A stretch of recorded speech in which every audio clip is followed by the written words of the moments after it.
Welcome to Cafe Tales, Miss Marple and the Postmistress's Last Parcel. Tonight's story begins, but before we dive in, thank you for being here with us. I'm your host, Ailey.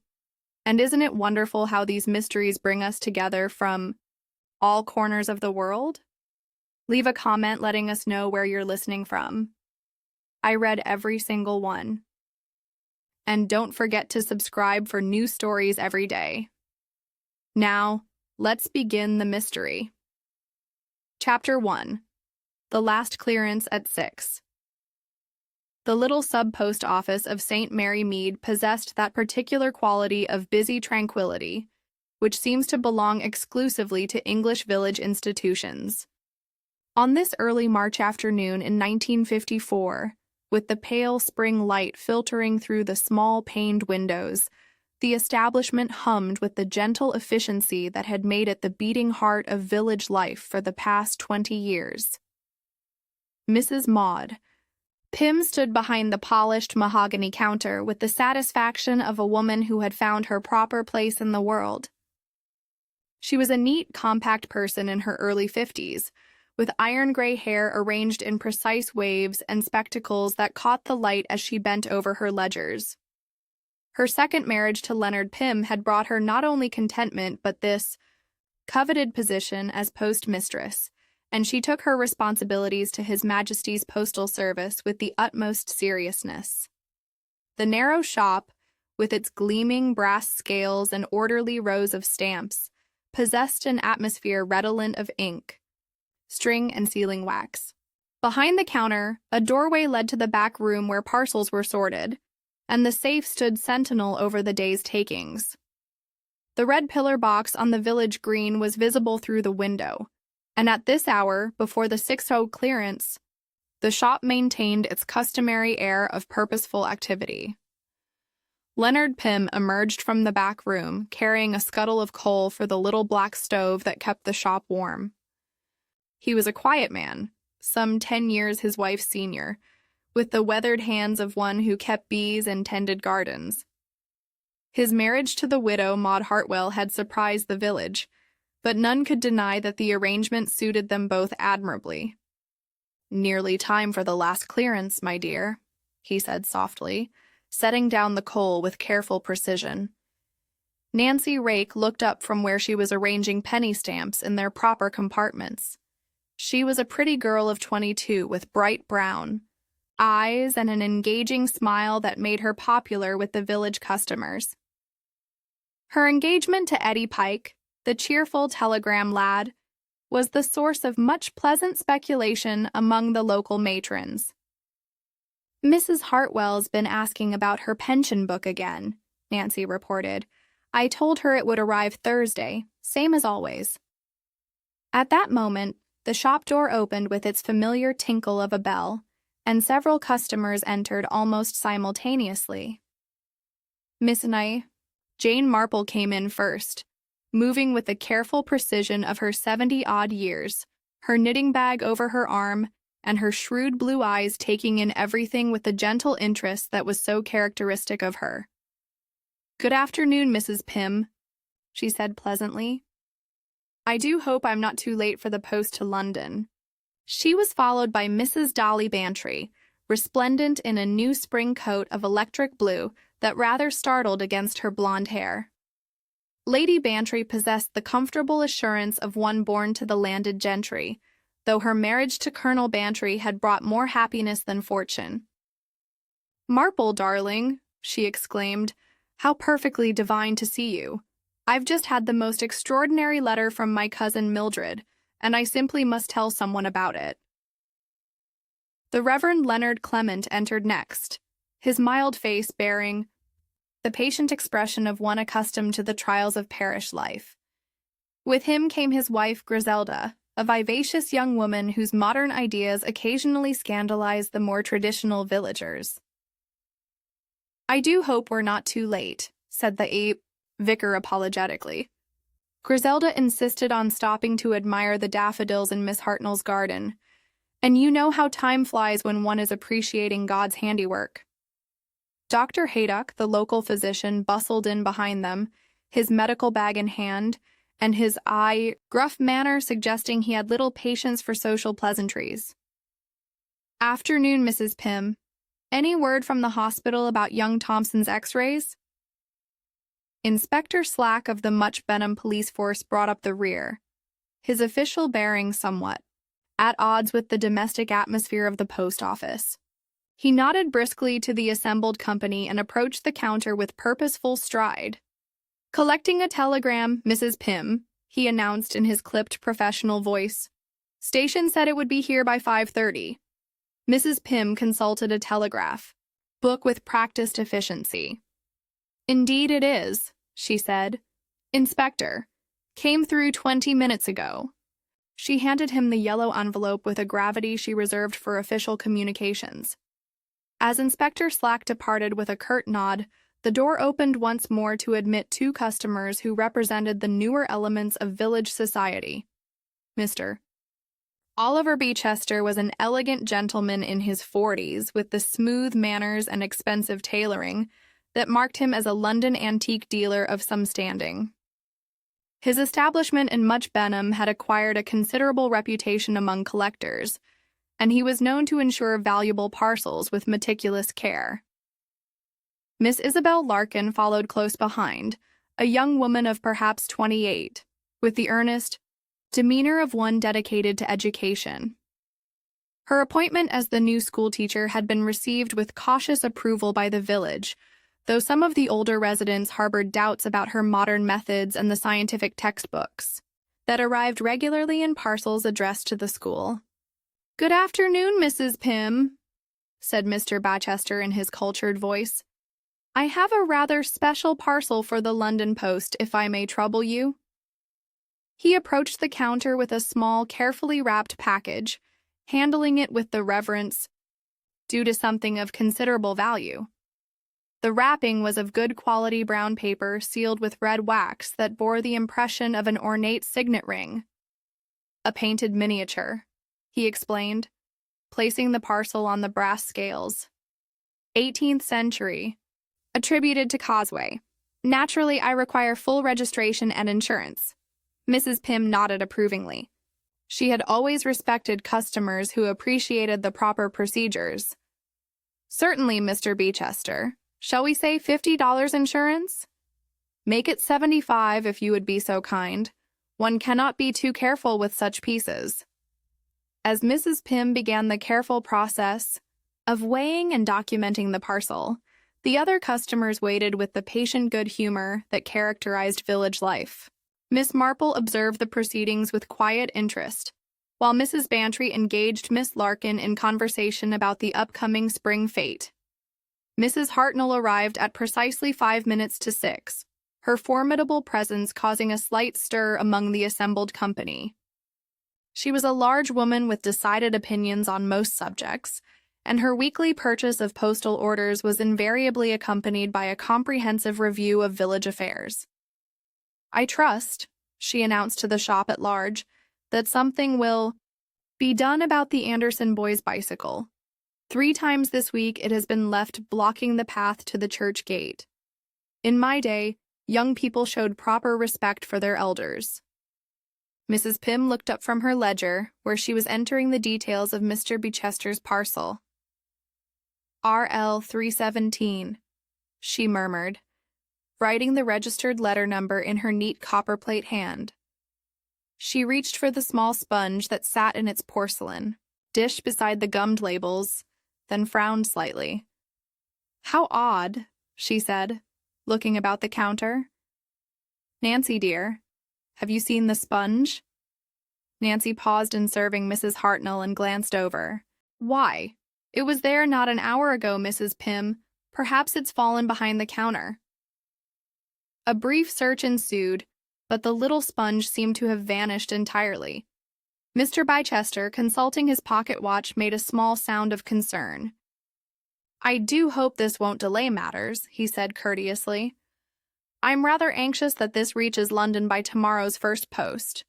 Mrs. Pym, ever the professional, squared her shoulders. "Never mind," she said briskly. "The gum is quite good if one presses firmly." She lifted the red registered label and, with a quick pass of her tongue followed by a firm smoothing motion of her finger, affixed it to the parcel.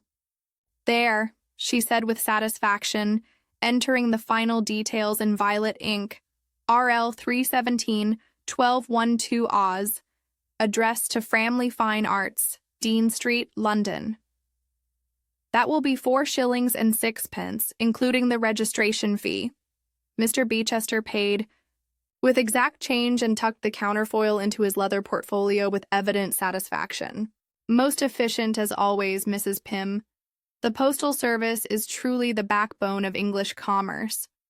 The church clock struck 6, and Eddie Pike appeared at the door with his collection sack. "Last clearance," he called cheerfully. "All aboard for London." Mrs. Pym gathered the day's registered packets and carried them to the pillar box, her keys jingling importantly at her wrist. The ritual of the evening clearance was one she particularly enjoyed, representing, as it did, the culmination of another successful day in service to the Crown.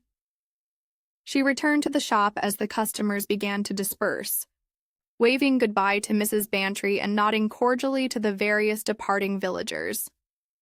Nancy was already beginning to tidy the counter for closing, while Leonard stoked the little stove against the evening chill. Mrs. Pym paused in the doorway, between the shop and the back room, one hand resting on the frame. Suddenly, she swayed slightly, her face growing pale. "Leonard," she called weakly, "I feel rather—" Her words trailed off as she sagged against the door frame, then slowly crumpled to the floor. Leonard rushed forward, Nancy screamed, and within moments the peaceful efficiency of St. Mary Mead's sub-post office had dissolved into confusion and alarm. Chapter 2. A Registered Label in a Dry Sponge. The transformation of the cozy post office into a scene of official investigation occurred with the swift efficiency that Inspector Slack brought to all his endeavors. Within 20 minutes of Mrs. Pym's collapse, the shop had been cleared of customers, the door locked, and Dr. Haydock summoned from his evening surgery to examine the unfortunate postmistress. Leonard Pym sat heavily on the wooden chair behind the counter, his weathered face bearing the stunned expression of one who has witnessed the impossible. Nancy Rake huddled beside him, her pretty features streaked with tears, while the inspector moved about the premises with the methodical precision of long experience.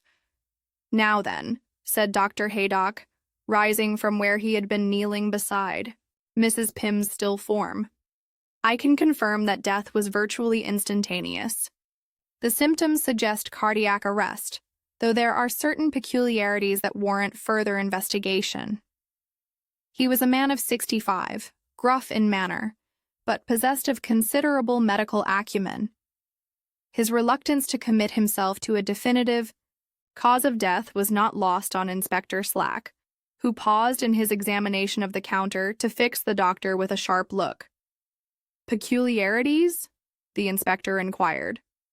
"What sort of peculiarities?" Dr. Haydock removed his spectacles and cleaned them with deliberate care. "There's a faint odor about the mouth and nostrils. Bitter almonds, if I'm not mistaken. Could be hydrocyanic acid, though I'll need the laboratory to confirm it. The pupils are also somewhat dilated, which would be consistent with that particular poison." A collective intake of breath greeted this pronouncement. Leonard Pym's face went ashen, while Nancy pressed her handkerchief to her mouth in horror. "Poison?" Leonard whispered. "But how? Maud never ate or drank anything unusual. We had our tea at 4, same as always, digestive biscuits and a pot of Earl Grey." Inspector Slack's pale eyes swept the shop with renewed interest. A case of suspected poisoning in St. Mary Mead was decidedly out of the ordinary, and he was determined not to overlook any detail that might prove significant. "We'll need to examine everything she touched in the past hour," he announced. "Every stamp, every envelope, every piece of equipment. and I'll want statements from everyone who was present this evening." While the inspector began his systematic search, Miss Marple and Mrs. Bantry had remained outside the shop, ostensibly discussing the merits of early spring gardening, while actually observing the proceedings with considerable interest. It was Miss Marple who first noticed the small crowd of villagers beginning to gather on the green, drawn by the presence of the police motor car and the unusual activity at the post office. "Such a shock for poor Leonard," she murmured to her friend. 20 years of marriage and now this, though I must say there was something rather odd about the way it happened. Mrs. Bantry, never one to miss an opportunity for dramatic speculation, seized upon this observation with enthusiasm. "Odd? What way, Jane? You don't mean to suggest—" "Oh, my dear Dolly, one mustn't jump to conclusions. But I couldn't help noticing that Mrs. Pym seemed perfectly well when she was serving Mr. Bechester's parcel. It was only afterward, when she went to the door, that she appeared to falter." Their conversation was interrupted by Inspector Slack emerging from the shop, his expression grim. He approached the two ladies with the air of one prepared to conduct official business. "Miss Marple, Lady Bantry, I understand you were both present when Mrs. Pym collapsed. I'll need to take statements from you if you'd be so kind." Miss Marple inclined her head graciously. "Certainly, Inspector, though I fear there's little we can tell you that would be helpful." The poor woman seemed quite herself until those final moments. "Nevertheless, I'll need the details. But first, I'd like you both to accompany me back inside. There's something I want you to see." They followed the inspector into the shop, where Dr. Haydock was concluding his preliminary examination of the premises. The back room had been thoroughly searched, revealing nothing more sinister than the usual accumulation of postal supplies and administrative paperwork. "The safe contains the day's takings," Inspector Slack reported. "Postal orders, stamps, and the registered packets. Though I noticed there should be 3 of them, according to the ledger, but I can only find 2. He showed them the heavy iron safe, its door standing open to reveal the neat compartments where Mrs. Pym had stored the valuable items entrusted to the Royal Mail. The 2 registered packets lay side by side, RL 315 and RL 316, but the space, where RL 317 should have rested, remained conspicuously empty. "Mr. Bechester's parcel," Nancy said in a small voice. "The one with the painted miniature. Mrs. Pym put it in the safe just before she fell ill." Leonard shook his head. "Slowly, no, my dear. I saw Maud lock the safe after placing the first 2 parcels inside, but then that fellow Bechester called her back to the counter about something. His address label, I think. She never had the chance to put his parcel away." Inspector Slack made careful notes of this contradiction, while Dr. Haydock continued his methodical examination of the shop's contents. It was he who made the next significant discovery.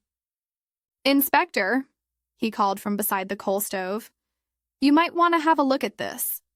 He held up a small porcelain dish, white with a delicate floral pattern around the rim. It was perfectly dry, without even the faintest trace of moisture. "The missing sponge dish," Nancy exclaimed. "But how did it get behind the flour bin? It's never kept there. Mrs. Pym always left it right beside the gum labels where it would be handy for moistening." Miss Marple studied the little dish with the intense concentration she usually reserved for particularly complex knitting patterns. "How very strange," she murmured. "One would expect at least some dampness if it had been in regular use." "That's just what I was thinking," Dr. Haydock agreed. "This hasn't held water for hours, possibly longer. Yet, according to what I observed, this evening Mrs. Pym was obliged to moisten that registered label with her tongue because the sponge was missing." The implications of this discovery hung heavy in the air. Inspector Slack's expression grew increasingly grim as he contemplated the possibility that Mrs. Pym's death might have been deliberately orchestrated. "Let me understand this correctly," he said slowly. "Mrs. Pym always used the sponge to moisten labels, but tonight it was mysteriously absent, forcing her to lick the gum directly. And now we find it hidden away, bone dry, in a place where it had no business being." "That's the size of it," Leonard confirmed miserably. Maud was most particular about her methods, said it wasn't proper for a postmistress to be seen licking stamps and labels like a common clerk. Always used the sponge, she did. Miss Marple had moved to examine the counter more closely, her keen eyes noting every detail of its polished surface. Beside the brass scales lay the red label blotter, its surface marked with the impressions of countless transactions. But there was something else, a pattern of tiny indentations that seemed oddly regular. "Inspector," she said quietly, "I wonder if you might look at this blotter. There seem to be some rather curious marks here." Slack bent over the counter, following the direction of her gaze. The marks she indicated were barely visible, a series of small punctures arranged in a precise pattern, as though fine pins had been pressed into the blotter and then removed. "Pinholes," he confirmed, "made recently, by the look of them. But what would anyone want with pins in a post office?" Mrs. Bantry, who had been listening to these exchanges with growing excitement, could contain herself no longer. "It sounds perfectly ghastly," she declared, "like something out of a detective novel. Mysterious disappearances, hidden evidence, unexplained pin marks. Whatever can it all mean?" Miss Marple continued to study the blotter with thoughtful attention. "In my experience, dear Dolly, when ordinary objects are found in extraordinary places, there's usually a very good reason for it. The question is whether that reason serves an innocent purpose or a more sinister one." Dr. Haydock packed his medical bag with professional efficiency. "I'll arrange for the post-mortem first thing tomorrow morning," he announced. "And I'll want samples of everything she might have consumed, the tea, the biscuits, even the water in the kettle. If this is indeed a case of poisoning, we need to identify the source." As the various officials prepared to conclude their preliminary investigation, Inspector Slack took one final look around the shop. The familiar surroundings seemed somehow transformed by the evening's events. Innocent objects now potentially bearing sinister significance. "The shop will remain sealed until further notice," he declared.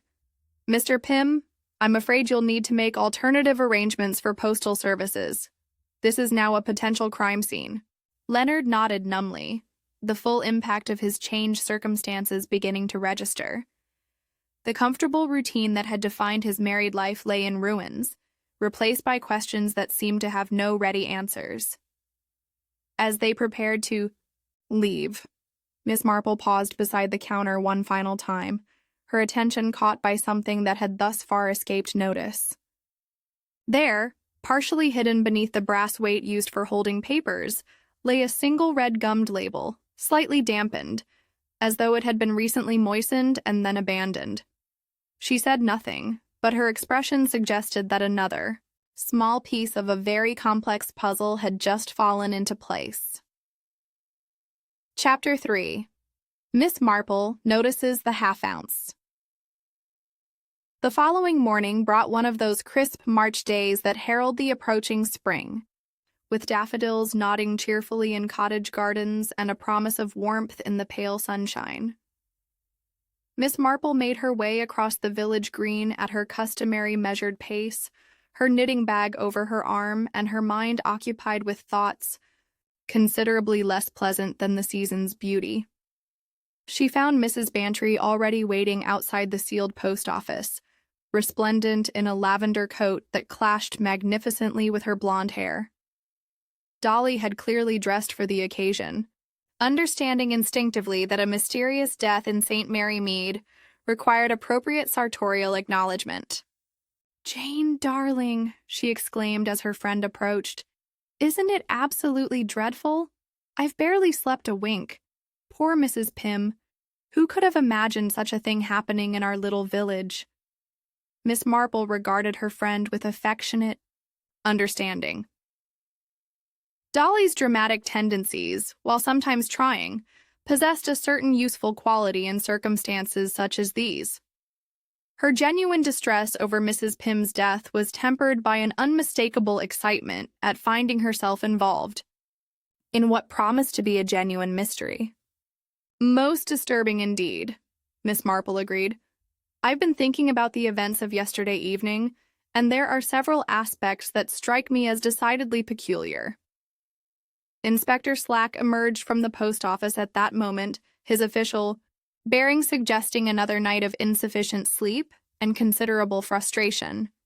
He nodded curtly to the two ladies, his manner indicating that their presence was tolerated rather than welcomed. "Good morning, Inspector," Miss Marple said, pleasantly. "I do hope your investigations are proceeding satisfactorily. Such a shocking business for our quiet village." "Indeed it is, Miss Marple. Dr. Haydock's preliminary findings confirm our suspicions. Mrs. Pym was definitely poisoned. Hydrocyanic acid, administered sometime in the final hour of her life. The question now is how and by whom." Mrs. Bantry shuddered delicately. "How perfectly ghastly to think that someone could do such a thing. But surely you have some clues to work with." Inspector Slack's expression suggested that clues were precisely what he lacked in sufficient quantity. "We're examining all possibilities. The missing registered parcel is clearly significant, though whether it represents the motive for murder or merely an unfortunate coincidence remains to be determined." Miss Marple tilted her head thoughtfully. "Inspector, I wonder if I might ask you about the counterfoil book. Yesterday evening, I couldn't help but notice Mrs. Pym consulting it when she processed Mr. Bechester's parcel. It occurred to me that the records might prove illuminating." The inspector's pale eyes sharpened with interest. Any suggestion from Miss Marple, however gently offered, had learned to command his attention through bitter experience of her uncanny ability to perceive significance in apparently trivial details. "An excellent suggestion. I have the book here as a matter of fact. Would you care to examine it?" He produced the ledger from his briefcase, its pages filled with Mrs. Pym's meticulous entries recording the day's postal transactions. The handwriting was uniformly neat, each entry recorded in the careful copperplate that had been drilled into her generation at school. Miss Marple studied the relevant page with the concentrated attention she usually reserved for complex knitting patterns. "RL 317, she murmured, running her finger along the line. 1212 Oz, addressed to Framley Fine Arts, Dean Street, London. The entry appears to be in Mrs. Pym's hand, though I noticed the ink is a rather unusual shade." "Violet ink," Inspector Slack confirmed. "Miss Larkin, the school teacher, mentioned that she'd purchased some recently from the stationer's. Said she preferred it for marking examination papers." "How interesting," Miss Marple observed. "And the weight, 1212 Oz exactly. Inspector, I wonder if I might trouble you to show me those brass scales again." They entered the shop, where the familiar smell of ink and sealing wax now carried an undertone of official investigation. Miss Marple approached the counter with evident purpose, lifting the brass pan of the postal scales and testing its balance, with the delicate touch of one accustomed to measuring precise quantities. One develops a certain sensitivity to weights through years of domestic practice, she explained to Mrs. Bantry, who was watching these proceedings with fascination. In knitting, for instance, one learns to judge the weight of wool by feel. And in cooking, the difference between 12 Oz and 1212 can mean the success or failure of a pudding. She paused, her expression growing thoughtful. "Yesterday evening, when Mr. Beechester placed his parcel on the counter, I had occasion to lift it briefly to make room for my own letters. The weight struck me as surprisingly light for something, measuring 12 oz. Inspector Slack leaned forward with sudden interest. You're saying the parcel felt lighter than its recorded weight? Precisely. Though I must emphasize that my observation was quite brief and perhaps not entirely reliable. However, one does develop an instinct for these things through years of handling household quantities. Leonard Pym, who had been hovering anxiously near the door, spoke up with evident pride in his late wife's professional competence. Those scales are accurate, Miss Marple. I check them myself every morning with the standard weights. Maud was most particular about that. Said the reputation of the Postal Service depended on absolute precision. Miss Marple nodded approvingly. Quite certain the scales themselves are perfectly accurate, Mr. Pym. Which suggests that if my impression was correct, there might have been some discrepancy between the actual parcel and the one that was weighed and recorded. The implications of this observation hung in the air like morning mist, gradually taking shape as each person present began to understand what she was suggesting. Mrs. Bantry was the first to voice the obvious conclusion. Jane, you're not suggesting that someone substituted a different parcel? But how on earth could such a thing be accomplished under the noses of everyone present? I'm merely noting an inconsistency, dear Dolly. Whether it has any bearing on poor Mrs. Pym's death remains to be determined. But in my experience, when the details of a situation don't quite align, there's usually a very good reason. Inspector Slack made careful notes of these observations, his mind already working through the practical implications. If Miss Marple's suspicions proved correct, it would suggest a level of premeditation and sophisticated planning that elevated the crime far beyond a simple case of poisoning. The question is, he mused aloud, if a substitution did occur, what happened to the original parcel? And more importantly, how does this connect to Mrs. Pym's murder? Miss Marple was examining the counter area with renewed attention, her keen eyes noting details that had previously escaped notice. The morning light revealed subtle variations in the surface that had been obscured by the artificial illumination of the previous evening. Inspector, she said quietly, I believe you should examine this area more carefully. There appear to be some traces of wax on the counter surface, 3 distinct spots, if I'm not mistaken, and one of them bears what looks like the impression of a textured surface. Sure enough, close inspection revealed the evidence she had spotted. 3 small splashes of red sealing wax, dried and hardened, marked the polished wood. The largest bore the clear impression of a knurled metal surface, quite different from the smooth brass fittings of the postal equipment. Someone was sealing something here, Inspector Slack concluded grimly. But what? And why? Leonard Pym studied the marks with growing bewilderment. Maud never sealed parcels at the front counter. Always did that sort of work properly in the back. She did. Very particular about maintaining professional standards. Miss Marple straightened slowly, her expression suggesting that another piece of the puzzle had fallen into place. I think, Inspector, that we may be dealing with something considerably more complex than a simple case of poisoning. These various anomalies, the missing sponge, the pin marks on the blotter, the weight discrepancy, and now these wax impressions, suggest a carefully orchestrated deception. But what was the purpose? Mrs. Bantry demanded. If someone wanted to steal Mr. Bechester's valuable parcel, surely there would be simpler ways to accomplish it.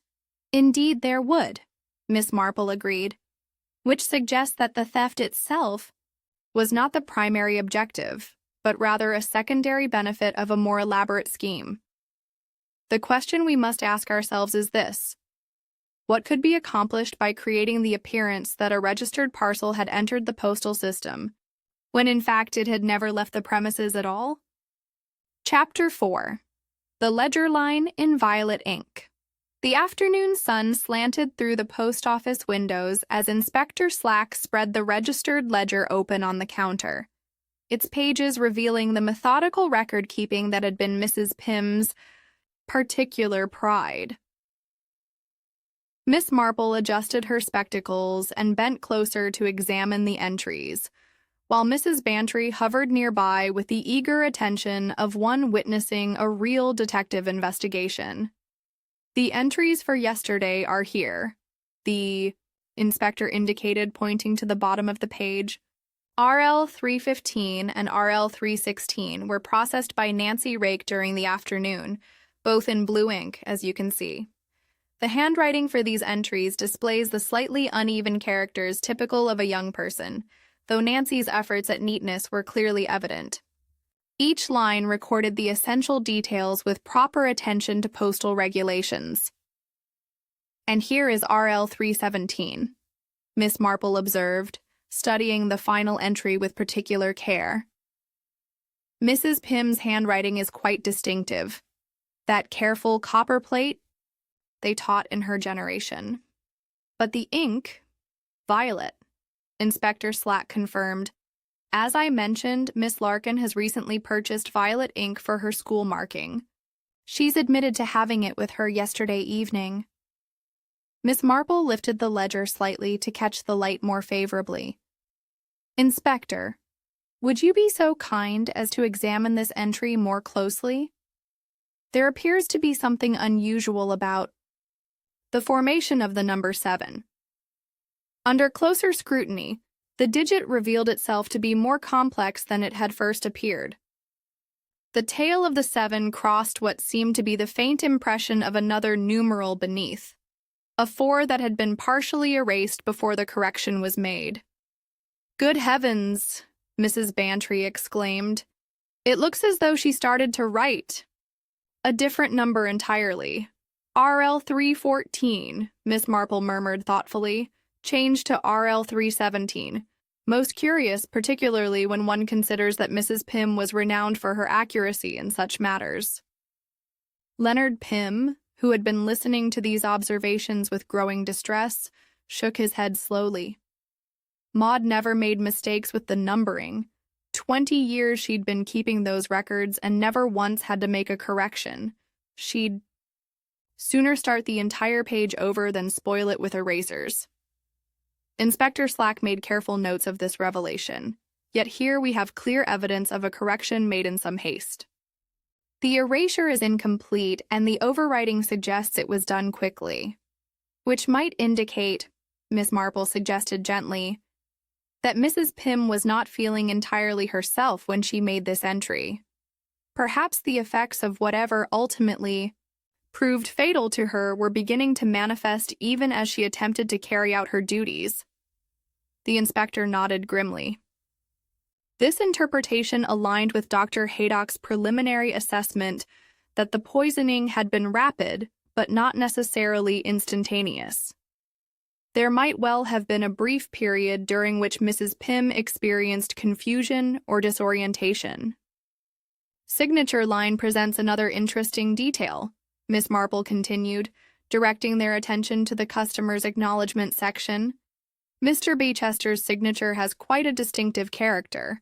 Indeed, the signature displayed an unusual backward slant that set it apart from the typical forward-leaning style favored by most people. The letters were formed with confidence, suggesting someone accustomed to signing important documents."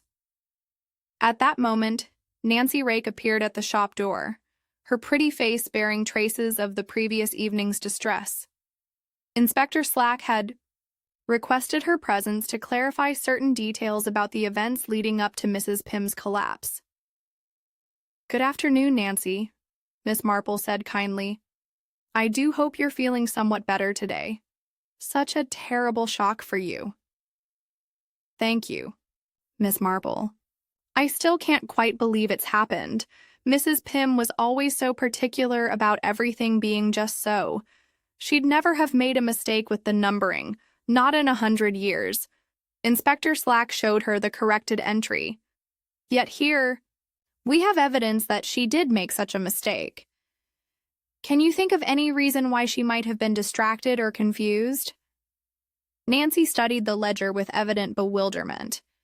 She seemed perfectly normal until the very end, though I do remember her asking about the violet ink. The violet ink, Miss Marple prompted gently.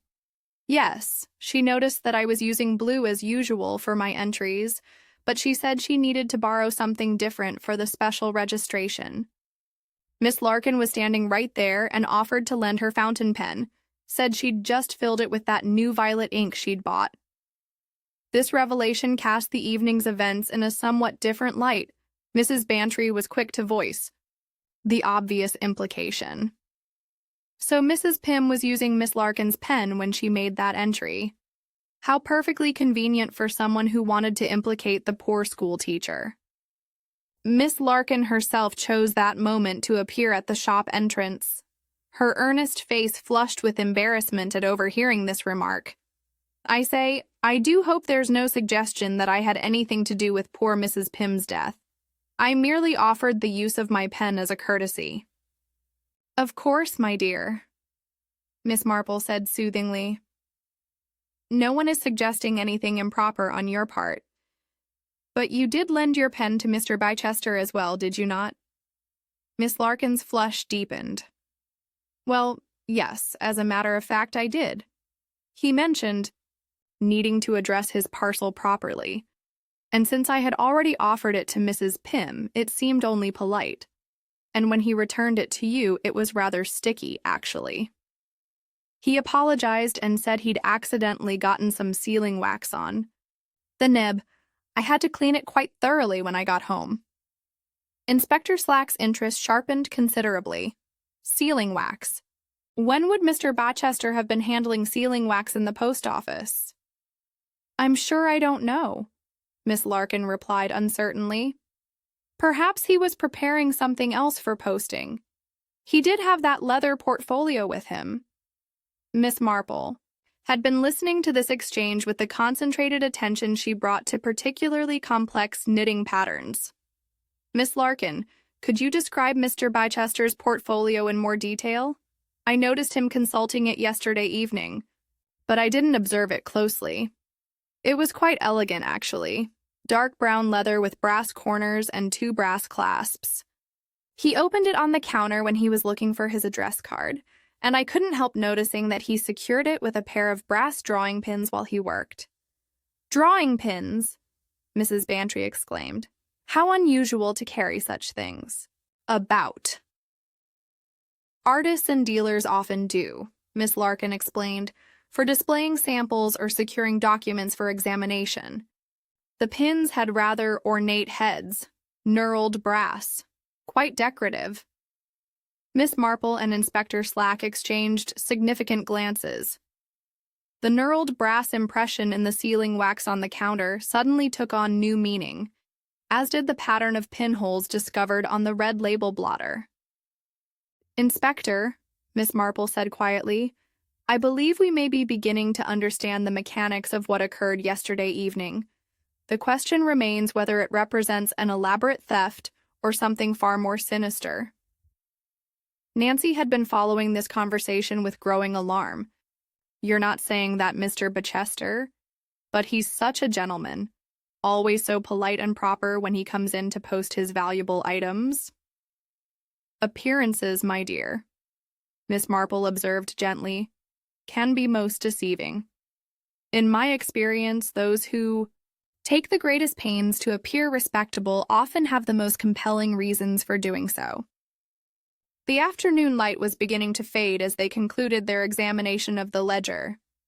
Each revelation seemed to raise more questions than it answered, yet Miss Marple sensed that the various pieces of evidence were beginning to form a coherent pattern. I think, she said thoughtfully, that we need to understand more about Mr. Bichester's usual habits when conducting business at the post office. And perhaps most importantly, we need to verify the existence of Framley Fine Arts on Dean Street. Chapter 5. A Parcel That Shouldn't Have Gone. The arrival of the postcard from Much Benham on the following morning brought with it the confirmation that Inspector Slack had been dreading. Eddie Pike, the cheerful telegram lad who served as messenger between the villages, delivered his report with a grave manner befitting such serious circumstances. "I've checked with the sorting office, Inspector," he announced, removing his cap respectfully. "Yesterday's collection from the pillar box contained exactly 2 registered packets, RL-315 and RL-316. There was no RL-317 in the sack." This news struck the assembled group like a thunderclap. Miss Marple, who had arrived early for what she termed her constitutional, exchanged meaningful glances with Mrs. Bantry, while Inspector Slack's expression grew increasingly grim. "You're quite certain of this?" the inspector pressed. "No possibility of a mistake or oversight?" "None whatsoever, sir. The sorting clerk is most particular about registered items. He counts them 3 times and records each number in his log. RL-315 and RL-316 were processed normally and sent on to London. No sign of RL-317. Leonard Pym, who had been listening with mounting bewilderment, shook his head slowly. "But that's impossible. I saw Maud place all the registered packets in the safe before the clearance. She was most methodical about such things." "Think carefully, Mr. Pym," Miss Marple encouraged gently. "Are you quite certain you saw her place Mr. Bechester's parcel in the safe?" Leonard's weathered face creased with concentration as he attempted to reconstruct the events of that fateful evening. "Well, now that you mention it," he said, "I saw her lock the safe after placing the first 2 parcels inside. But then that gentleman called her back to the counter about something. His address, I believe. After that, things became rather confused." Nancy, Rake, who had been silent throughout this exchange, suddenly spoke up. "I remember now. Someone called me over to the sweet jars, said they wanted to examine the humbugs more closely. I was quite puzzled at the time because most people know perfectly well what humbugs look like, but I went to help, naturally. And during this time, Mr. Beechester remained at the counter?" Inspector Slack inquired. "Yes, he was still there when I turned back. Very helpful he was. Said he hoped Mrs. Pym wasn't feeling unwell. She'd started to look rather pale, you see." Miss Marple's keen eyes had been studying the shop's interior with renewed attention. "Inspector, I believe we should examine the area around the coal stove more thoroughly. There may be additional evidence that escaped our notice yesterday." They moved to the back room where the little black stove provided warmth for the sorting operations. Inspector Slack had already conducted a preliminary search, but Miss Marple's suggestion prompted a more detailed examination of the surrounding area. "Here," she said, kneeling carefully beside the ashpan. "I believe you'll find this of interest." Her sharp eyes had detected what the inspector's hurried search had missed: a small curl of red sealing wax, partially burned, but still recognizable. More significantly, the wax bore traces of a fine golden powder that glittered in the light. "Bronze powder," Dr. Haydock confirmed, having arrived to collect additional samples for analysis. "Used by artists and craftsmen for decorative effects. Rather expensive stuff, not the sort of thing one would expect to find in a village post office." Mrs. Bantry leaned closer to examine the discovery. "How perfectly extraordinary. It's almost as though someone was conducting some sort of artistic project right here in poor Mrs. Pym's shop. Or creating the appearance of having done so," Miss Marple observed quietly. "Inspector, I think it might be profitable to inquire about Mr. Bechester's habits when he visits the Blue Boar. If I'm not mistaken, he may have established a pattern of behavior that supports his current alibi." The Blue Boar, St. Mary Mead's principal inn, had served the village for over 2 centuries. Its current proprietor, Tom Ashe, was a man of considerable discretion, who prided himself on maintaining the confidences of his guests while observing everything that occurred within his establishment. "Mr. Beechester?" Tom responded when questioned. "Oh, yes. Regular customer when he's in the village. Very particular gentleman. Always takes his tea in the private parlor and likes to conduct his correspondence there. Has a habit of sealing his letters with red wax. Quite old-fashioned. But then he deals in antiques and such. And he keeps his sealing materials at the inn. Indeed he does. Leaves a little brass seal and a tin of bronze powder in the parlor for his convenience. Says it gives his business letters the proper professional appearance. Can't say I understand it myself, but then the gentry have their ways." This revelation cast Mr. Beechester's presence at the post office in an entirely new light. "Inspector." Slack made careful notes, while Miss Marple pondered the implications of a man who maintained sealing supplies at the local inn while conducting mysterious business involving registered parcels. "Tom," Miss Marple inquired gently, "has Mr. Beechester been at the inn recently? Yesterday evening, perhaps?" "Funny you should ask, Miss Marple. He came in just after 7 and were quite agitated about poor Mrs. Pym's death. Said he was worried about his valuable parcel. Hoped it wouldn't be delayed by the circumstances. Showed me the counterfoil and everything. Quite proper. The counterfoil right here in his hand. He had it. RL 317, registered and insured for $75. Said it contained a painted miniature worth considerably more, but one couldn't be too careful about insurance values. Very understanding about such matters is Mr. Beechester." Miss Marple and Inspector Slack exchanged significant glances. Here was the crux of the matter. A man displaying the proof that his valuable parcel had entered the postal system, when they now knew with certainty that no such parcel had ever left St. Mary Mead. "Most interesting," Miss Marple murmured. "And I suppose Mr. Beechester expressed considerable concern about the potential for loss or delay?" "Oh yes, very worried indeed. Said these postal irregularities could cost him dearly if the piece went missing. Asked me to witness that he'd posted it properly and received the official receipt.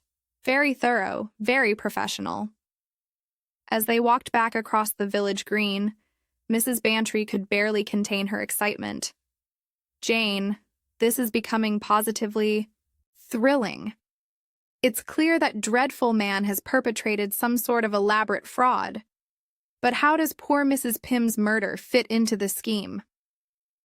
I'm beginning to suspect, dear Dolly, that Mrs. Pym's death was not the unfortunate result of a theft, but rather the central component of Mr. Beechester's plan. Consider the advantages. A postmistress who dies immediately after processing a valuable registered parcel creates the perfect cover for a missing item. Who would question the loss under such tragic circumstances?" Inspector Slack nodded grimly. "And with the counterfoil as proof of proper posting, he'd be in an excellent position to claim insurance compensation for a parcel that never actually entered the postal system." "Precisely. But the scheme required Mrs. Pym's death to occur at exactly the right moment, after she'd processed the registration, but before the parcel could be discovered missing from the system. The timing had to be perfect." "But how could he have managed such precise timing?" Mrs. Bantry demanded. "Surely poisoning someone is a rather inexact science." Miss Marple paused beside the village green's ancient oak tree, her expression thoughtful. "Unless, my dear Dolly, the poison was delivered in such a way that its effects would be delayed until Mrs. Pym performed a specific action, an action that Mr. Beechester could predict with absolute certainty she would perform as part of her normal duties." The full horror of this deduction settled over them like a cold mist. They were dealing not with a crime of passion or opportunity, but with a calculated murder designed to facilitate fraud on an unprecedented scale. Chapter 6. The String Across the Counter. The revelation of Mr. Baychester's elaborate deception had cast a shadow over the normally peaceful atmosphere of St. Mary Mead. As Miss Marple and her companions continued their investigation, each new discovery seemed to reveal another layer of calculated malice in what had initially appeared to be a straightforward case of sudden death. Eddie Pike had remained at the post office to assist with the ongoing investigation, his cheerful demeanor somewhat subdued by the gravity of the circumstances. It was he who provided the next piece of evidence, though its significance was not immediately apparent. "I've been thinking about yesterday evening," he said to Inspector Slack, "about the preparations for the clearance. Mr. Pym was cutting lengths of post twine for parcels. I remember because he has such an unusual way of doing it." Leonard looked up from where he sat heavily in his late wife's chair, the weight of recent events clearly taking its toll. "What do you mean, unusual?" "Well, sir, most people use scissors or a knife to cut twine, but you always bite through it, snap it clean with your teeth. I've watched you do it dozens of times. Very neat, very quick." This observation struck Miss Marple as potentially significant, though she could not immediately perceive its relevance to the case at hand. "How interesting, Eddie. You're quite observant for one so young." Nancy Rake, who had been listening to this exchange with growing attention, suddenly straightened in her chair. "But Mrs. Pym never used her teeth for such things, said it wasn't seemly for a postmistress to be seen biting string like a common clerk. She was most particular about maintaining proper standards." Inspector Slack made a note of this distinction, though, like Miss Marple, he was uncertain of its immediate significance. Different people have different methods. I suppose the question is whether any of this relates to the events of yesterday evening. Miss Marple had begun another careful examination of the counter area, her keen eyes searching for details that might have been overlooked in previous inspections. The morning light revealed nuances that had been invisible in the artificial illumination of the previous evening. "Inspector," she called quietly, "I believe you should examine this corner of the gummed label slab. There appears to be a small piece of fiber caught on the edge. The fiber in question was coarse and brown, quite different from the fine materials typically associated with postal operations. Under closer examination, it appeared to have been torn rather than cut, suggesting considerable force had been applied." "Post twine," Leonard confirmed when shown the evidence. "But how did it come to be caught there? Maud always kept the twine in its proper place in the back room." "Perhaps," Miss Marple suggested gently, "someone else was using twine at the counter, for purposes unrelated to normal postal operations." Mrs. Bantry, who had been following these technical discussions with diminishing comprehension, seized upon this latest revelation with characteristic enthusiasm. "More mysterious evidence. Really, Jane, this is becoming quite like one of those detective novels you're always reading, secret fibers and hidden clues everywhere one looks. The difference, dear Dolly, is that in novels the clues are placed there deliberately by the author to guide the reader toward the solution. In real life, evidence exists whether we understand its significance or not. Our task is to recognize which details are meaningful and which are merely coincidental."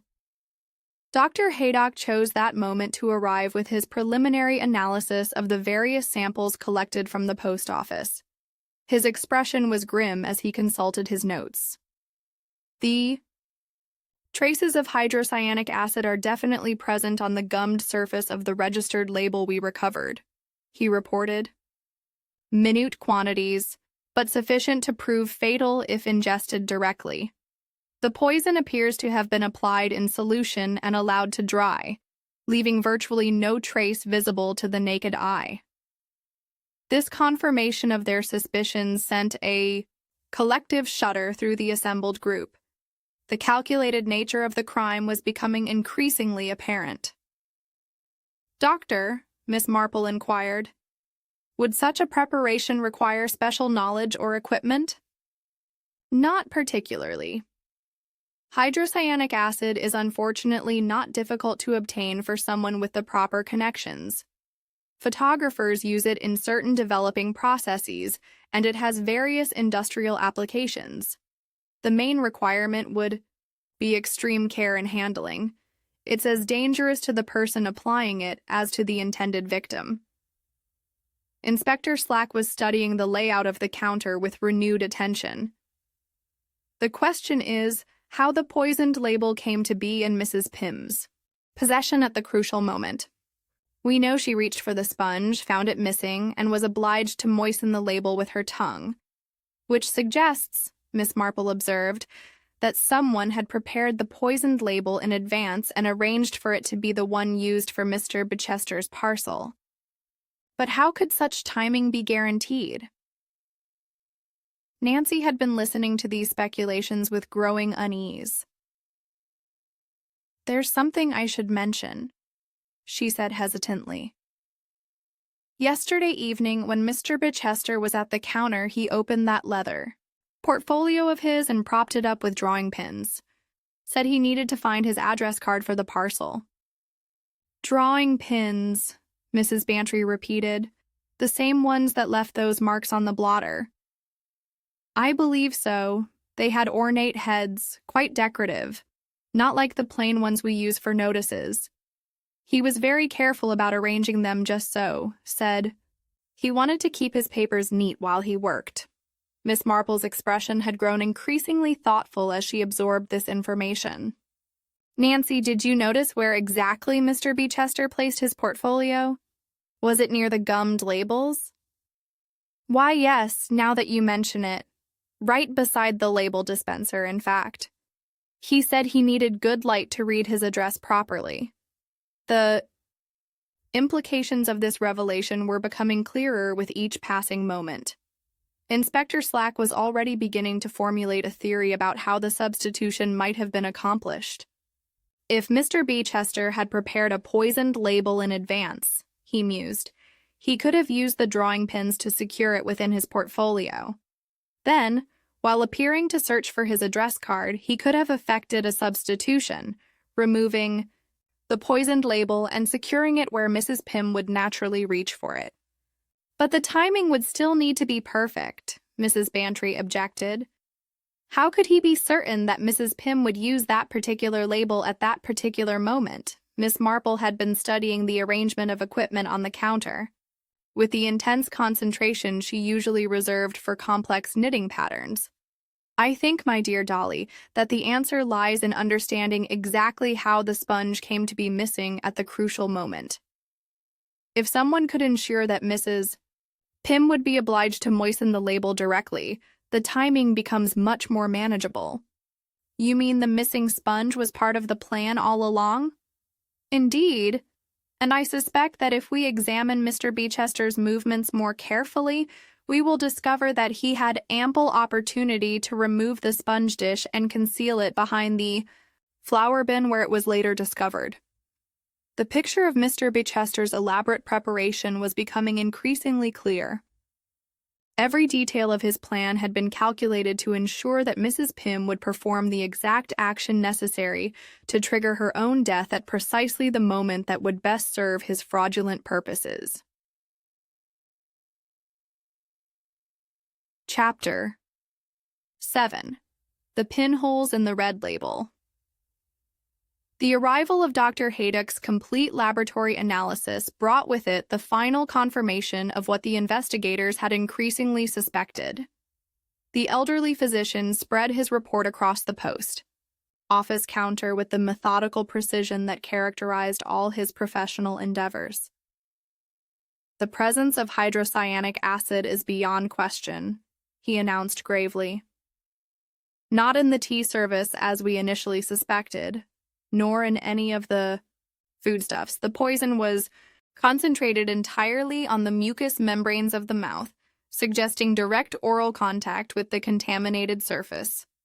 Inspector Slack nodded grimly. "Which confirms our theory about the poisoned gummed label. A small quantity would be sufficient." if ingested directly. More than sufficient, Dr. Haydock confirmed. The concentration was quite deadly, though applied with what I can only describe as surgical precision. This was not the work of an amateur. Miss Marple had been examining a collection of evidence that Leonard Pym had discovered while clearing debris from the waste receptacle.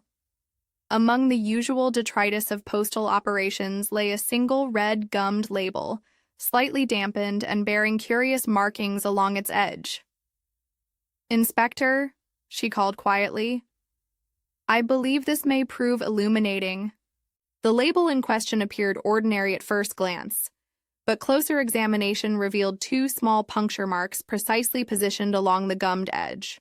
The holes were clean and round, clearly made by something sharp and metallic. "Pinholes," Mrs. Bantry observed with growing excitement, "just like the marks we found on the blotter yesterday."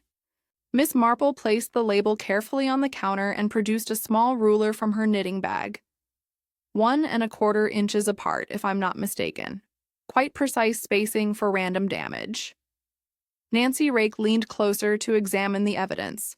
"Those marks look fresh, Miss Marple. And see here, along the margin there are violet smears that weren't made by the gum." The violet stains were indeed puzzling, appearing as finger marks that had been transferred to the label from some external source. Miss Larkin, who had been observing these proceedings with growing alarm, suddenly gasped in recognition.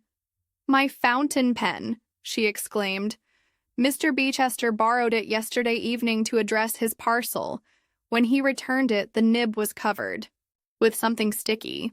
I assumed it was sealing wax, but now you suspect it might have been something else entirely?" Miss Marple finished gently, "Something that left violet traces on whatever surface it touched." Inspector Slack was making rapid notes of these observations. "Miss Larkin, you mentioned that Mr. Bachester seemed to have difficulty with the pen. Can you describe exactly what occurred?" "Well, he said he needed to write the address clearly for such a valuable item. I offered my pen because the violet ink shows up so distinctly on brown paper. But when he returned it, he apologized profusely for getting it messy, said he'd accidentally touched it to some wet sealing wax." "Yet we now know," Miss Marple observed, "that the violet ink traces appear on this discarded label, suggesting that Mr. Beechester's contact with the pen occurred while he was handling gummed labels rather than addressing his parcel." The implications of this discovery were becoming increasingly damning. Mrs. Bantry, who had been following these technical discussions with diminishing patience, finally voiced the obvious conclusion. "Really, Jane, it's perfectly clear that the dreadful man was preparing poisoned labels in advance, but surely he couldn't have predicted exactly when Mrs. Pym would need to use one." "Ah, but that's where his particular habits become significant," Miss Marple replied. "Shall we pay a visit to the Blue Boar? I believe Tom Ashe may have additional information about Mr. Beechester's methods." The walk to the village inn provided a welcome respite from the oppressive atmosphere of the post office.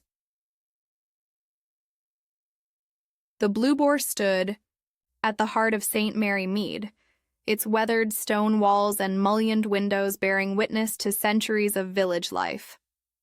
Tom Ashe greeted them at the entrance, his expression appropriately solemn given the circumstances. "Terrible business about Mrs. Pym," he said, shaking his head sadly. 20 years she'd been serving the village, and to think it should end like this."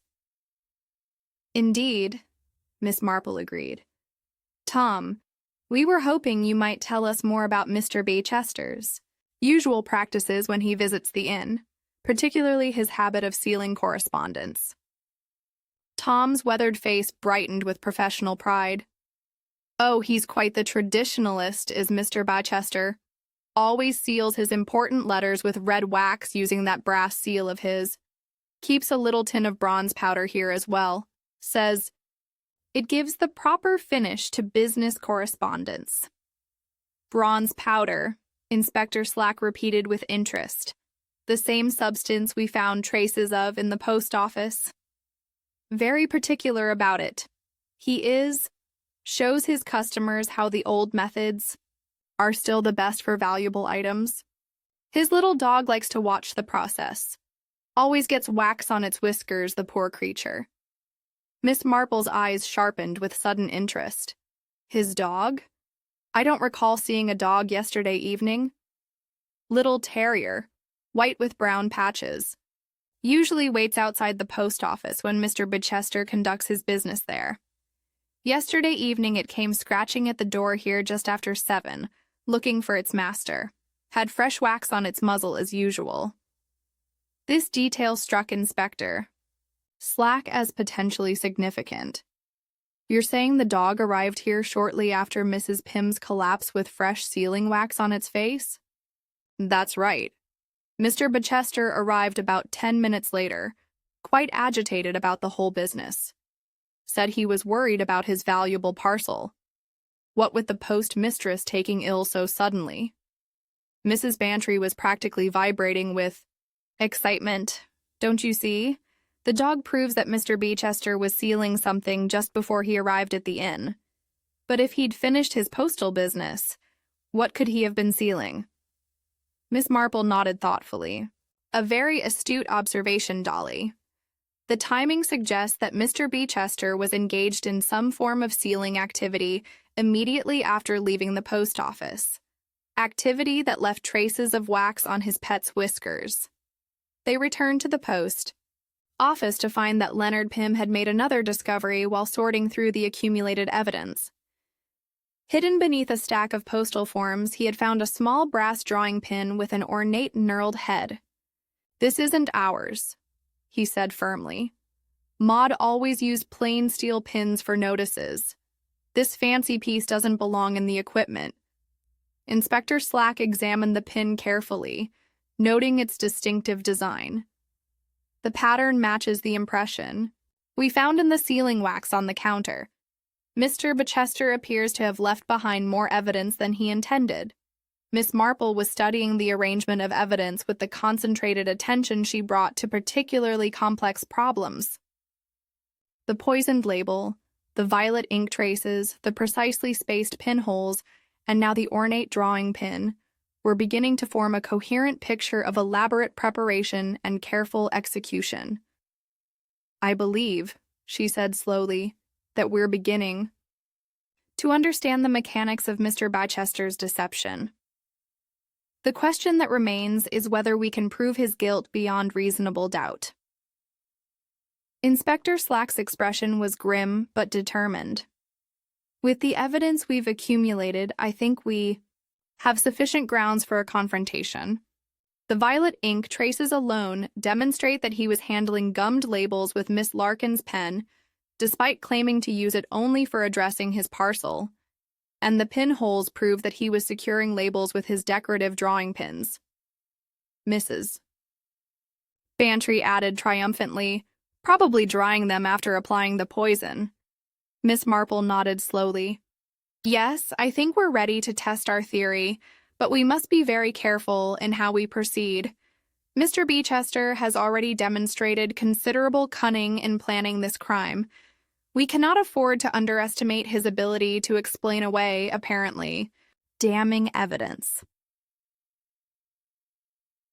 The afternoon sun was beginning to slant through the post office windows as they prepared for what promised to be the final confrontation with the man who had murdered Mrs. Pym in pursuit of fraudulent gain. Each piece of evidence told its own story, but together they painted a picture of calculated malice that shocked even those accustomed to the dark aspects of human nature. Chapter 8. Tea at the Blue Boar and a False Address. The confrontation with Mr. Bichester required careful orchestration, and Miss Marple had suggested that the Blue Boar's private parlor would provide the most suitable setting.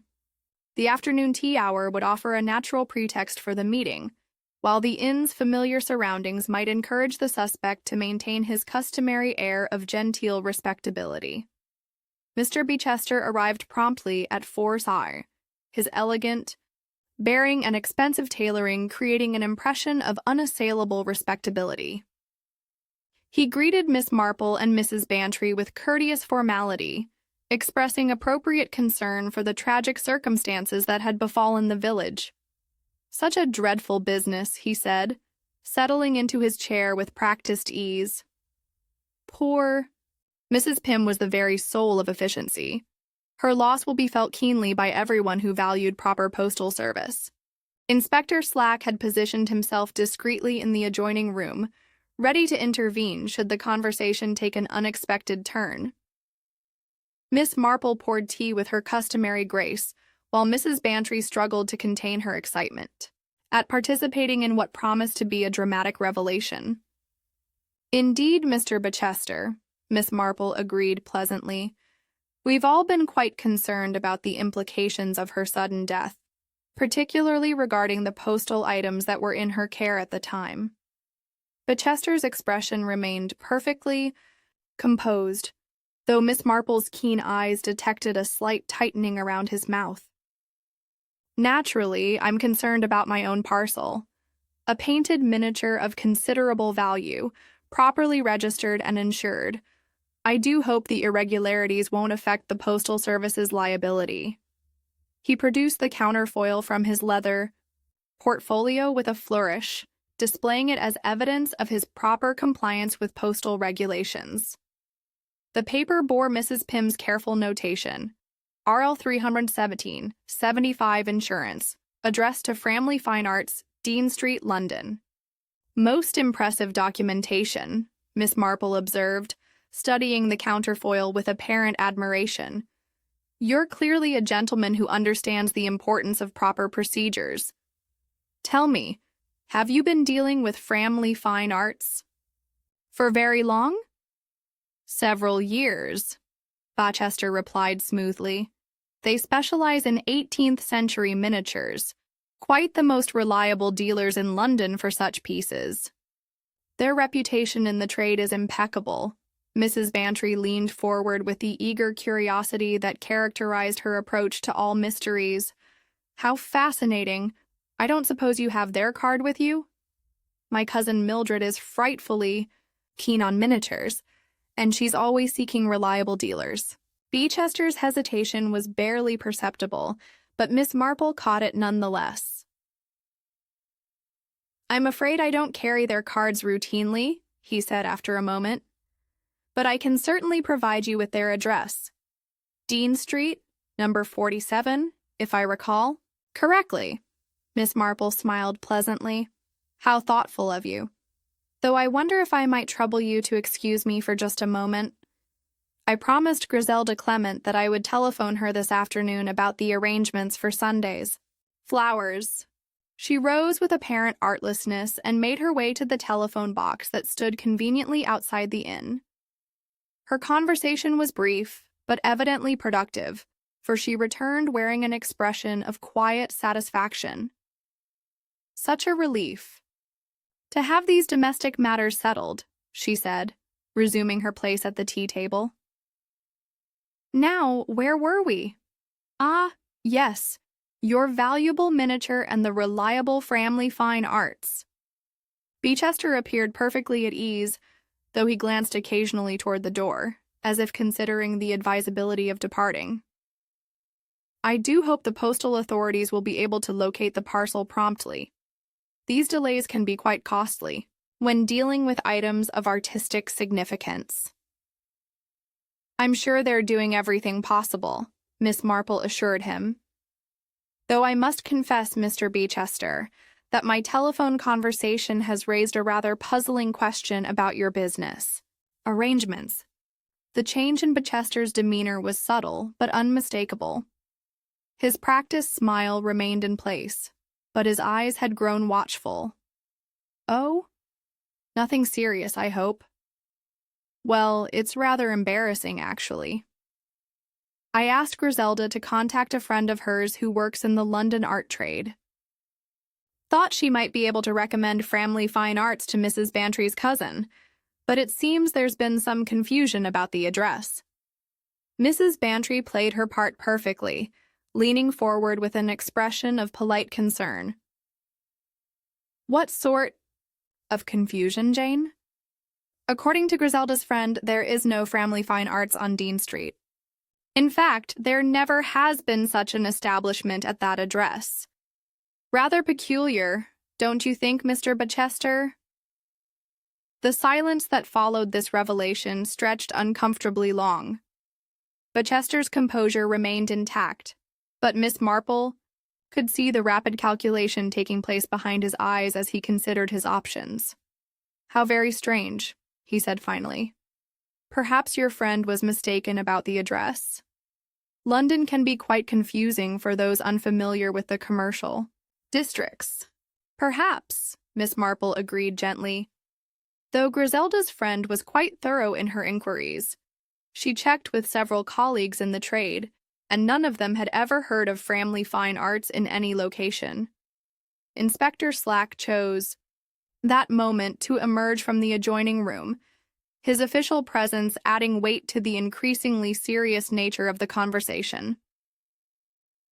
Mr. Bachester, I wonder if you could explain this discrepancy. It seems rather a remarkable coincidence that you would be shipping valuable artwork to a dealer that doesn't exist.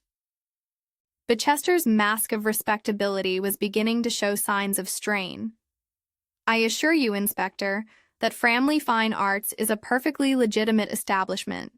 Perhaps they've recently relocated, or your inquiries were somehow misdirected. Simple matter to verify, Inspector Slack replied with professional calm.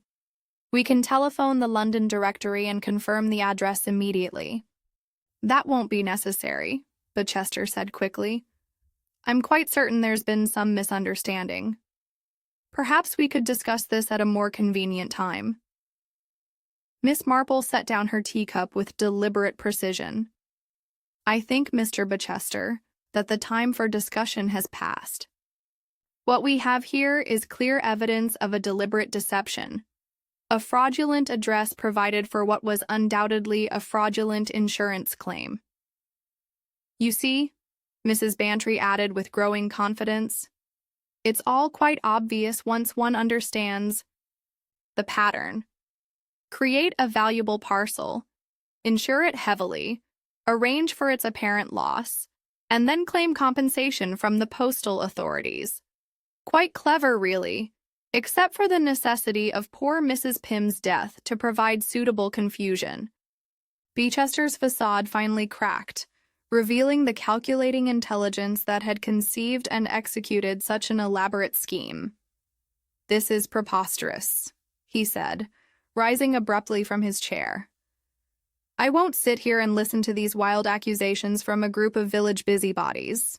Sit down, Mr. Bachester, Inspector Slack commanded sharply. We're not finished with our discussion. In fact, we're just beginning to understand the full scope of your activities yesterday evening. The transformation in Bechester's demeanor was complete. Gone was the suave antique dealer, replaced by a man whose desperation was becoming increasingly apparent. You have no proof of any wrongdoing. A missing parcel and a mistaken address hardly constitute evidence of murder. On the contrary, Miss Marple said quietly, we have considerable evidence. The violet ink on the discarded gummed label, the bronze powder traces in the post office, the precisely placed pinholes that match your decorative drawing pins, all pointing to a carefully orchestrated deception that required Mrs. Pym's death to succeed. The weight of accumulated evidence was clearly taking its toll on Bachester's composure. His hands trembled slightly as he reached for his teacup, and perspiration had begun to appear on his forehead, despite the cool afternoon air. I think, Inspector Slack said with grim satisfaction, that it's time for a more formal discussion of these matters at the police station. Mr. Oliver Bachester, I'm placing you under arrest on suspicion of the murder of Mrs. Maud Pym and the perpetration of postal fraud. Chapter 9. The Pillar Box and the Pocketed Packet. The evening light cast long shadows across the village green as Miss Marple stood beside the red pillar box, her thoughtful gaze fixed upon the innocent-looking receptacle that had played such a crucial role in the previous day's events. Inspector Slack had requested her assistance in reconstructing the precise sequence of Mr. Bechester's deception. Recognizing that her remarkable ability to perceive patterns in human behavior might illuminate aspects of the crime that had thus far remained obscure. Mrs. Bantry maintained her position as devoted audience, her earlier excitement now tempered by the sobering reality of what they had uncovered. The calculated nature of Mrs. Pym's murder had shaken even her normally buoyant spirits, though her fascination with the mechanics of detection remained undiminished. "Now then," Inspector Slack said, consulting his notebook with professional thoroughness. "We've established that Mr. Beechester arrived at the post office with fraudulent intentions, but I'm still unclear about how he managed the actual substitution. The timing seems impossibly precise." Miss Marple adjusted her position, slightly to better observe the layout of the shop through its windows. "I think, Inspector, that we must consider Mr. Bechester's plan as having two distinct phases: the preparation, which could be accomplished at leisure, and the execution, which required split-second timing and considerable nerve." She gestured toward the shop entrance with her neatly gloved hand. "Consider his arrival yesterday evening. He enters with what appears to be a single parcel, properly wrapped and addressed. But I now believe he actually carried two parcels, one genuine but worthless, containing perhaps nothing more than crumpled paper, and one carefully weighted to achieve the precise 12 Oz that would be recorded in Mrs. Pym's ledger." "Two parcels?" Mrs. Bantry exclaimed. "But surely someone would have noticed such a deception." "Not if they were virtually identical in appearance, my dear Dolly. Mr. Beechester is, after all, an expert in creating convincing replicas of valuable objects. Two parcels of similar size and wrapping would be child's play for someone of his professional skills." Inspector Slack was making rapid notes of this reconstruction. "But what about the weight discrepancy you noticed? If both parcels were designed to fool the postal scales?"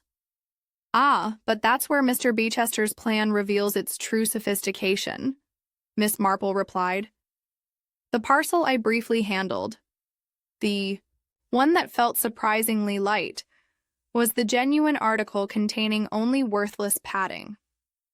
The weighted dummy, containing lead shot to achieve the correct weight, was concealed about his person until the crucial moment." She moved closer to the shop window, her keen eyes studying the arrangement of equipment within. "Picture the scene. Mr. Beechester approaches the counter with his light parcel and requests registration and insurance.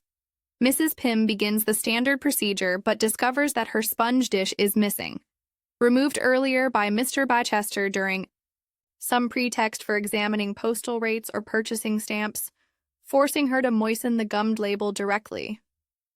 Inspector Slack concluded grimly, "Precisely. And that label, I now believe, had been prepared in advance using Miss Larkin's borrowed fountain pen.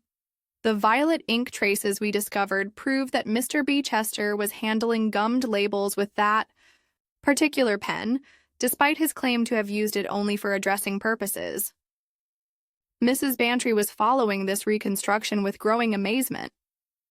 But how could he be certain that Mrs. Pym would use the poisoned label for his specific parcel? Miss Marple's expression grew troubled as she contemplated the calculated callousness of the scheme. "Because, my dear, the poison was not applied to a single label, but to the adhesive sponge itself. Or rather, to a substitute sponge that would ensure Mrs. Pym's death, regardless of which label she attempted to moisten." "Good heavens," Inspector Slack muttered. "You're suggesting he poisoned the sponge and then removed it to force direct contact?" "I believe the sequence was somewhat more complex. Mr. Beechester prepared a poisoned gummed label using his decorative drawing pins to secure it while the toxic preparation dried. hence the pinholes we discovered. He then positioned this label where Mrs. Pym would naturally reach for it when the sponge proved unavailable. She paused to observe a late customer hurrying toward the inn, then continued her methodical analysis. The bronze powder traces we found suggest that Mr. Beechester was also busy with his sealing materials, preparing some form of distraction or additional element of his deception. His little terrier's wax-stained whiskers provide evidence of sealing activity immediately after leaving the post office. But what was he sealing? Mrs. Bantry demanded. The genuine registered packet. I believe, having successfully substituted his weighted dummy for the authentic item during the confusion following Mrs. Pym's collapse, he needed to process the stolen packet in some way, perhaps creating false documentation or preparing it for disposal.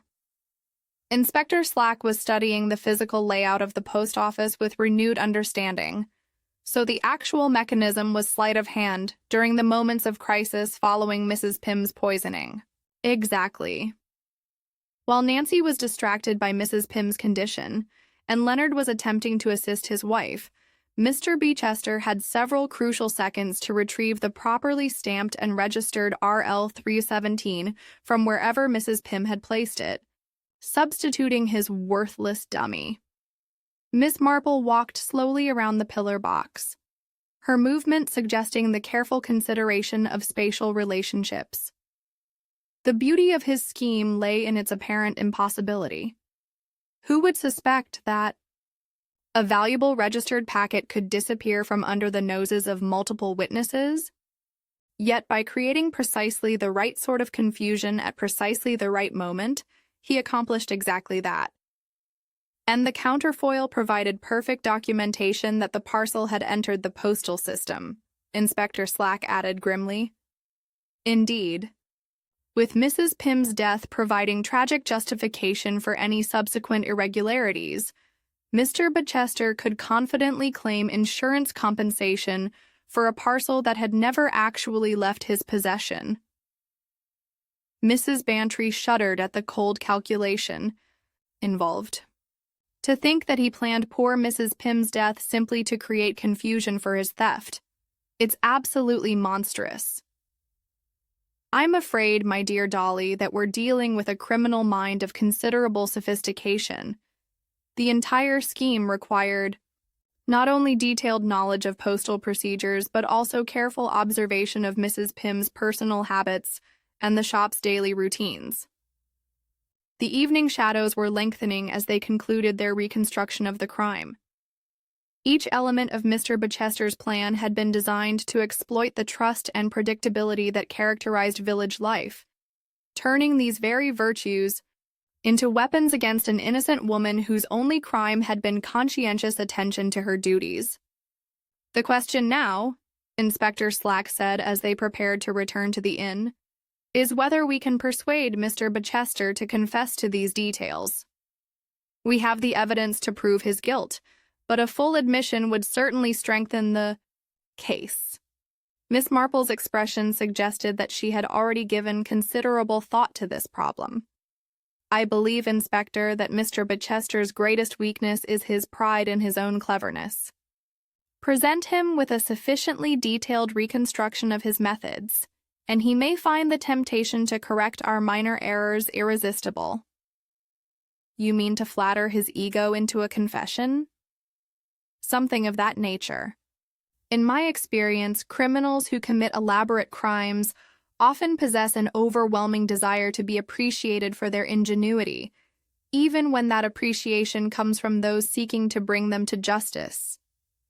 As they walked back across the darkening green, the lights beginning to twinkle in cottage windows, Miss Marple reflected on the tragic irony of the case. Mrs. Pym's dedication to proper procedure had made her the perfect victim for a man who understood exactly how to exploit that very dedication for his own murderous purposes. Chapter 10. Evening Song and the Name Behind the Counterfoil. The bells of St. Mary Mead's ancient church had just finished calling. the faithful to evening service when Miss Marple made her way across the churchyard toward the vicarage. The service had provided a welcome respite from the intensity of the investigation, though her thoughts had remained occupied throughout with the final details of Mr. Bechester's elaborate deception. She found Griselda Clement in the sitting room, arranging late daffodils in a crystal vase, while her husband prepared his notes for the following Sunday's sermon. Mrs. Bantry had arrived before her, as had Inspector Slack, whose grim expression suggested that the formal interview with the prisoner had not proceeded as smoothly as anticipated. "I'm afraid Mr. Beechester proved most uncooperative," the inspector reported as Miss Marple settled into her customary chair. "Maintains his complete innocence and insists that the entire case against him is built upon circumstantial evidence and village gossip." Griselda looked up from her flower arranging with the bright interest that characterized her approach to all village drama. "But surely the evidence is overwhelming? All those clues you've discovered seem to point directly to his guilt." "Evidence? Yes," Inspector Slack agreed reluctantly. "But Mr. Beechester is correct in suggesting that much of it remains circumstantial. A clever barrister might well create reasonable doubt in the minds of a jury, particularly given his apparent respectability." Miss Marple accepted the cup of tea that Griselda offered with a gentle smile of gratitude. "Perhaps, Inspector, it would be helpful if I were to explain exactly how I believe the crime was committed. Sometimes understanding the complete picture can illuminate aspects that might otherwise remain obscure." She paused to sip her tea thoughtfully before beginning her methodical reconstruction. "The means by which Mrs. Pym was poisoned are now quite clear. Mr. Beechester prepared a gummed label in advance, treating its adhesive surface with a solution of hydrocyanic acid and allowing it to dry completely. The pinholes we discovered match his decorative drawing pins exactly, proving that he secured the label while it dried." "But how could he ensure that Mrs. Pym would use that specific label?" Reverend Clement inquired, his scholarly mind demanding logical consistency. "By removing the sponge dish from its usual position and concealing it behind the flower bin where it was later found, completely dry. This forced Mrs. Pym to moisten the label directly with her tongue, ensuring contact with the poison." Bantry nodded vigorously, and the violet ink traces proved that he had been handling gummed labels with Miss Larkin's borrowed pen, despite claiming to use it only for addressing his parcel. "Precisely. The ink transfer occurred while he was positioning the poisoned label where Mrs. Pym would naturally reach for it. The timing had to be perfect. The label needed to be in the correct position when she required it for his registered packet." Inspector Slack was taking careful notes of this explanation, and the motive was the insurance fraud involving the non-existent Framley Fine Arts. "The motive was considerably more sophisticated than simple theft," Miss Marple replied. "Mr. Beechester's plan required the appearance that a valuable registered packet had entered the postal system and subsequently gone missing. Mrs. Pym's death provided the perfect cover for such a disappearance." She gestured toward the window where the last light of evening was fading over the village green. "Consider the sequence of events. Mr. Beechester arrives with two seemingly identical parcels, one worthless but properly wrapped, the other weighted with lead shot to achieve the correct postal weight. He presents the light parcel for registration, knowing that I or others might handle it briefly. Which explains why you notice the weight discrepancy," Griselda observed with growing comprehension. "Exactly. That the parcel that was actually weighed and recorded was the dummy containing the lead shot. This substitution occurred during the brief moments when Mrs. Pym was distracted by the missing sponge and the necessity of moistening the label." Reverend Clement frowned thoughtfully. "But surely such a substitution would be noticed by the other customers present." "Not if it was accomplished with sufficient skill during the confusion following Mrs. Pym's collapse." While Nancy screamed and Leonard rushed to assist his wife, Mr. Beechester had several crucial seconds to retrieve the properly stamped RL 317 from wherever it had been placed and substitute his worthless dummy. Miss Marple's voice grew somber as she contemplated the calculated nature of the crime. The beauty of his scheme lay in its apparent impossibility. Who would suspect that a registered packet could vanish under the observation of multiple witnesses? Yet by orchestrating precisely the right sort of confusion at precisely the right moment, he accomplished exactly that. And the counterfoil provided documentation that the parcel had legitimately entered postal custody, Inspector Slack added grimly. Indeed, with poor Mrs. Pym's tragic death explaining any subsequent irregularities, Mr. Beechester could confidently claim insurance. Compensation for a valuable miniature that had never actually left his possession. Mrs. Bantry shuddered at the implications. To think that he murdered that poor woman simply to create cover for his theft. It's absolutely diabolical. The evidence against Leonard, Nancy, and Miss Larkin can be readily dismissed, Miss Marple continued. Leonard could not have managed the complex sleight of hand required while so many witnesses were present, and his obsessive attention to postal procedures would never have permitted leaving the sponge dish dry and misplaced. Nancy, while perhaps not the most observant young woman, has neither the knowledge nor the temperament for such elaborate deception. Her thimble bears no resemblance to the knurled ring that left its impression in the sealing wax. And Miss Larkin? Griselda inquired. Poor Miss Larkin's only crime was purchasing violet ink and lending her fountain pen in a spirit of helpfulness. The very fact that she admitted to these actions demonstrates her innocence. A guilty person would hardly draw attention to evidence that might incriminate them. Inspector Slack closed his notebook with an expression of grim satisfaction. When confronted with the non-existent Dean Street address, the pin-matched pinholes in the discarded label, and the bronze powder traces linking him to sealing activities at the Blue Boar, Mr. Beechester's composure finally cracked. "What did he say?" Mrs. Bantry demanded eagerly. He insisted that the dose was meant only to make Mrs. Pym temporarily ill, claimed it was bad chance that proved fatal. But poisoning someone with hydrocyanic acid, regardless of the intended severity, constitutes attempted murder at minimum. Miss Marple sat down her teacup with a quiet finality that marked the conclusion of her involvement in the case. Mr. Beechester has been formally charged with murder and postal theft. The evidence against him is overwhelming, despite his protests of innocence. As the evening drew to a close and the various participants prepared to return to their homes, Mrs. Bantry voiced the sentiment that had been troubling them all. "Jane, this whole dreadful business has quite put me off the post office. I shall never feel comfortable licking a stamp or label again." Miss Marple folded her hands in her lap, with characteristic composure. "One must always mind the little domestic habits, dear Dolly. The way people tie string or dry a label or keep a sponge properly moistened. The Queen's Post is indeed a very solemn institution, and wickedness that tampers with it invariably leaves tiny, tidy traces for those with eyes to see them." The ancient clock in the church tower struck 9 as the gathering dispersed, each carrying with them the sobering knowledge that evil could flourish, even in the most innocent-seeming circumstances.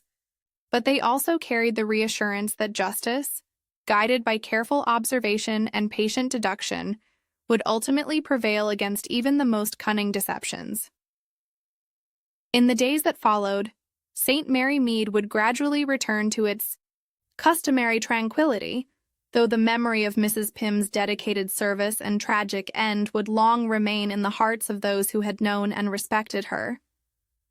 The post office would eventually reopen under new management, but it would be many months before the villagers could enter those familiar premises without remembering the events that had transformed a simple postal transaction into a carefully orchestrated murder.